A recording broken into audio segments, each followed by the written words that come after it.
আসসালামু আলাইকুম রহমতুল্লাহ। মুসাফির আইটি অ্যান্ড ট্রাভেলস চ্যানেলের পক্ষ থেকে সালাম ও শুভেচ্ছা। ইন্ট্রো দেখে বুঝে গেছেন আমার চ্যানেলের উদ্দেশ্য কি। আমি ৩৬ লক্ষ বিশ্বের বিভিন্ন মসজিদের অনুসন্ধানী, মহামূল্যবান কোরআনের অর্থের অনুসন্ধানী এবং বিভিন্ন লোকেশন পর্যালোচনা করব। সাথে থাকবে একটি সাধারণ জ্ঞানের প্রশ্ন, উত্তরদাতাদের জন্য থাকবে বিশেষ পুরস্কার। সেই সুবাদে আজ এসেছি বাংলাদেশের ঢাকা বিভাগের শ্রীপুর থানায় একটি মসজিদ দেখতে। এখন আছে শ্রীপুর পরিষদের ঠিক অপোজিটে। চলুন মসজিদে যাই এবং কথা বলি। এটা হচ্ছে মসজিদের পথ, খুব কাছেই পরিষদের মসজিদটি। হ্যাঁ, চলে এসেছি মসজিদে। বিশ্বের প্রায় ৩.৫ লক্ষ মসজিদের ৩৬ লক্ষ মসজিদের ৩.৫ লক্ষই বাংলাদেশে। যে মসজিদটিতে আজকে এসেছি তার নাম শ্রীপুর মডেল অ্যান্ড সাংস্কৃতিক কেন্দ্র নামে পরিচিত। আমি মসজিদের ৩য় তলায় আছি। আজকে ঈদুল আজহার নামাজ, ৮টায় নামাজ, মুসল্লিগণ চলে এসছেন। ৩য় তলা নামাজের পর ইনশাল্লাহ আপনাদের সাথে কথা হবে। চলুন নামাজ পড়ে আসি। হ্যাঁ, নামাজ শেষ হলো। মসজিদের ৩য় তলা থেকে গ্রাউন্ড ফ্লোরটা আপনারা দেখতে পাচ্ছেন। চমৎকার এক পরিবেশে মসজিদটি, যা ২০১৭ সালে সরকারিভাবে উদ্যোগ নেয় ৬৪টি জেলা থেকে ৫৫টি জেলায় এবং ৪৯৫টি থানা থেকে ৪৯২ থানায় এবং ১২টি অত্যন্ত গুরুত্বপূর্ণ স্থানে মোট ৫৬০টি মসজিদ এভাবে প্রতিষ্ঠা করবে সরকার। এটা হচ্ছে একটি তার মধ্যে। খুব চমৎকার পরিবেশ। এটা হচ্ছে ৩য় তলা থেকে ২য় তলার, যেখানে ইমাম সাহেব দাঁড়িয়ে কথা বলেন। আমি আছি ২য় তলায় ইমাম সাহেবের সামনে। হ্যাঁ, আমার চ্যানেলের দ্বিতীয় বিষয় হচ্ছে কোরআন নিয়ে পর্যালোচনা করা এবং তা থেকে কিছু জানার চেষ্টা করা। চলুন চেষ্টা করি।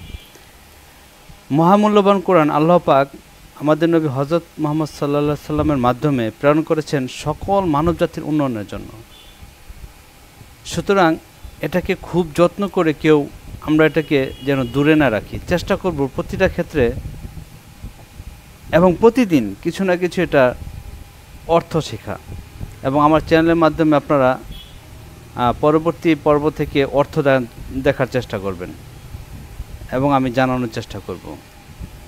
মহামূল্যবান কোরআনে আল্লাহ পাক ৬২৩৬টি আয়াত অবতীর্ণ করেন। কোনো স্কলারদের মতে ৬৬৬৬টি মূলত অবয়ব সেম, অর্থাৎ কেউ আউযুবিল্লাহ বিসমিল্লাহকে আয়াত করে ধরেছেন এবং কিছু বড় আয়াতকে ছোটো করেছেন, কিন্তু মূলত কোরআনের পরিমাণ সেম। চলুন এখন বেরিয়ে পড়ি, মসজিদটা অবলোকন করি। এখন আছি আমি গ্রাউন্ড ফ্লোরে। গ্রাউন্ড ফ্লোর থেকে মসজিদটি দেখতে এরকম, চতুর্দিকের বাউন্ডারি করা দেখতে পাচ্ছেন আপনারা। এটা হচ্ছে বাহিরের ওজুখানা, এই ৩ তলা মূল বিল্ডিং। এটা হচ্ছে গেট থেকে অবলোকনটা এরকম মসজিদের। ঠিক নিচতলায় সাংস্কৃতিক কেন্দ্র, ২ তলা এবং ৩ তলা হচ্ছে নামাজের জন্য। চলুন এখন শ্রীপুরটাকে একটু দেখি। এটা হচ্ছে শ্রীপুর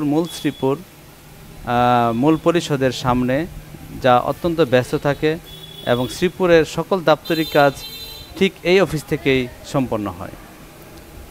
এটা দেখার পরে চলুন আমরা যাব লোকেশন পর্যালোচনা করতে আজকের মাওনা চৌরাস্তার একটি ফ্লাইওভার ব্রিজ দেখার জন্য।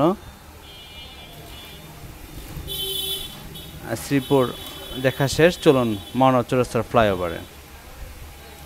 এখন আছি আমি ফ্লাইওভারের ঠিক দক্ষিণ পাশে, অর্থাৎ ময়মনসিংহ অভিমুখ। এখান থেকে আমি ফ্লাইওভার ওঠার চেষ্টা করছি। ফ্লাইওভারটি হওয়ার কারণে মাওনা চৌরাস্তার জ্যাম নেই বললেই চলে, কিন্তু এই ফ্লাইওভারটিতে আমি যা দেখেছি লাইটিংগুলি নষ্ট, আর আরেকটা বিষয় হচ্ছে নোংরা হয়ে থাকে ফ্লাইওভার উপরে এবং নিচে প্রচণ্ড দুর্গন্ধ। এবং উপরেও, কিন্তু এই বিষয়গুলি কর্তৃপক্ষ লক্ষ্য করছেন না এবং পরিষ্কারও করছেন না। আর এটা অত্যন্ত গুরুত্বপূর্ণ একটি স্থান, কারণ এখান থেকে ঠিক পূর্ব দিক দিয়ে কিশোরগঞ্জ পর্যন্ত যাওয়া যায়, আর পশ্চিম দিকে টাঙ্গাইল রুট যাওয়া যায়, আর উত্তরে ময়মনসিংহ, আর দক্ষিণে হচ্ছে ঢাকা অভিমুখ। হ্যাঁ, প্রায় আমরা ফ্লাইওভার উপরে চলে এসেছি। এখান থেকে আপনাদের মাওনা চৌরাস্তাকে দেখানোর চেষ্টা করব। আপনাদেরকে যা বলছিলাম, এই দেখুন কীরকম একটা নোংরা পরিবেশ। একটা বিষয় জানিয়ে রাখি, এই ফ্লাইওভারের নিচে খুব ভোরবেলায় অনেকটা বিদেশের মতো লেবার একটা সেক্টর থাকে, যাদেরকে আপনারা বাড়িঘরের বিভিন্ন কাজে নিতে পারবেন। এটা আপনাদেরকে জানিয়ে রাখলাম। ঠিক 7টা থেকে 8টায়। এটা হচ্ছে চতুর্দিকের ওভারলুক ফ্লাইওভার উপর থেকে। এটা হচ্ছে গাজীপুর রুট, যা দিয়ে আপনারা টাঙ্গাইল পর্যন্ত যেতে পারবেন। আর এটা হচ্ছে ময়মনসিংহ অভিমুখ। এই হচ্ছে সেই নোংরা খুব কাছ থেকে দেখলে।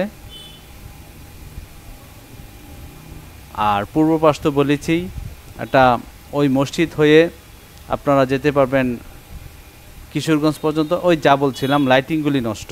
এটা রাত্রের একটা শট নিয়েছিলাম আমি, দেখেন লাইটিং নেই। এবং শুনেছি এখানে নাকি রাত্রে ছিনতাইয়ের ঘটনাও ঘটে। আমি কর্তৃপক্ষকে জোর আবেদন করছি এগুলি সমাধানের জন্য। চলুন শেষ মুখটা দেখি ময়মনসিংহের অভিমুখে। প্রায় 1 কিলোমিটার দৈর্ঘ্য এই ফ্লাইওভারটি। এটা হচ্ছে উত্তর দিকের শেষ প্রান্ত।